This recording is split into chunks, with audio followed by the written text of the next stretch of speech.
L'adolescence, c'est pas facile. Les émotions se bousculent, la pointure des souliers change aux 2 semaines, puis on se réveille avec du poil qu'on n'avait pas la veille. C'est aussi une période où le cerveau est en plein développement. Il est facilement perturbé par les substances psychoactives, notamment par le cannabis. Mais justement, est-ce qu'il y a un lien entre la consommation de cannabis et les risques de psychose? Hallucinant! 2 minutes pour tout savoir sur les substances. Est-ce que les psychoses sont plus fréquentes chez les ados qui consomment? La réponse courte, c'est oui. Pour la réponse longue, il faut parler du rôle de la dopamine. C'est un neurotransmetteur qui est impliqué dans les émotions, la motivation et la sensation de récompense.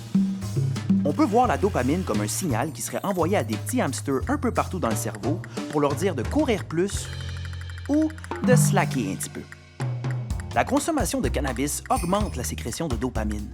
Ça fait pédaler les hamsters qui nous disent qu'on a du fun ou que la musique est super bonne.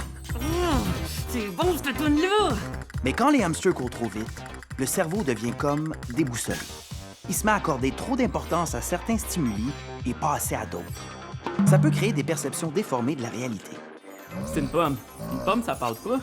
Hey, la pomme, viens-tu te parler? La pomme te parle, man!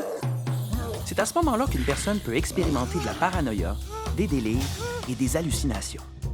Sous l'effet de doses puissantes ou répétées de substances, le cerveau peut subir une perte de contact persistante avec la réalité. La pensée, les croyances et le fonctionnement sont fortement débalancés. Ce sont les signes d'un épisode psychotique. Bien qu'il existe d'autres facteurs de risque, les ados qui consomment du cannabis sont 11 fois plus à risque de faire une psychose que ceux qui en consomment pas. Bref, consommer, ça va pas nécessairement provoquer des psychoses chez tout le monde, mais c'est pas une raison pour pas prendre soin de ses hamsters.